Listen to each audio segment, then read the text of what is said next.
ka tsaya ka saurara domin ya amfani rayuwarka da ma rayuwar wasu wayanda suke ƙarƙashinka nan take a cikin sauƙi. Wannan asiri na dala da muka fitar da adadin dala miliyan 15 insha Allah rabbi, sai kuma muka gabatar da adadin sefa miliyan 5, sai kuma muka gabatar da adadin wayannan dukiyoyi da kuke gani insha Allah duka aikinmu ne dai na yau insha Allah rabbi, kamar da muka yi na shekaran jiya na jiya kamar ko da wani lokaci mukan gabatar da ayyuka.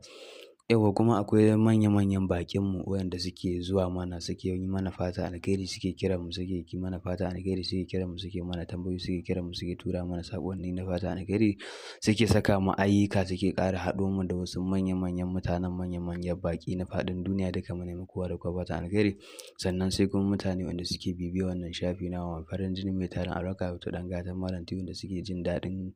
ƙasaitaccen bidiyon mu wanda muke kawowa na ayyuka daban-daban insha Allah su ɗin ma dai duka mu nemi musu fatan alheri. Sannan sai kuma mutane wanda muke aiki da su na yau da kullum to duka mu nemi kowa da kowa fatan alheri insha Allah, saboda yadda suke mana fatan alheri ba ma samun lokacin mayarwa. To insha Allah na san duka suna kallon bidiyon nan da muke kawo insha Allah, to duka dai suna ji daidai yadda muke maida musu fatan alheri, to duka muna godiya sosai insha Allah rabbi. Inda kake a faɗin duniya, kowace ƙasa kake, kowace jiha kake, za ka iya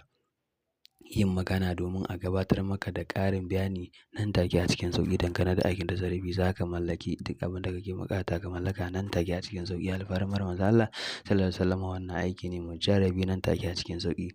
Insha Allah saboda muna aiki ne da iya zallan turare sai hoton tafin hannu. Abin da na daɗe ina faɗe kenan insha Allah rabbi, saboda idan wannan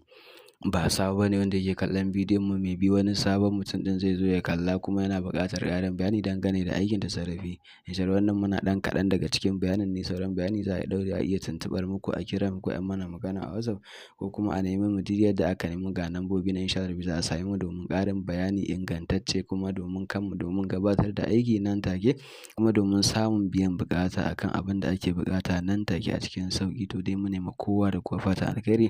insha Allah rabbi. Wannan lambobi da za a iya neman mu insha Allah to duka masha Allah. Akwai mutanen da suke yawan man ƙorafi ga sallah ga yara ga iyali ga duka dai na ce to alfarmar wannan wata ranar na Ramadan duk mutumin da yake buƙatan aiki na tasarrufi insha Allah rabbi zai iya ɗaukan nan ba ta yi magana insha Allah za a gabatar masa da aiki cikin minti 30, minti 20, minti 10, kowane adadin dukiya ake buƙata nan take a cikin sauƙi. To duka mu nemi kowa da kowa fatan alheri.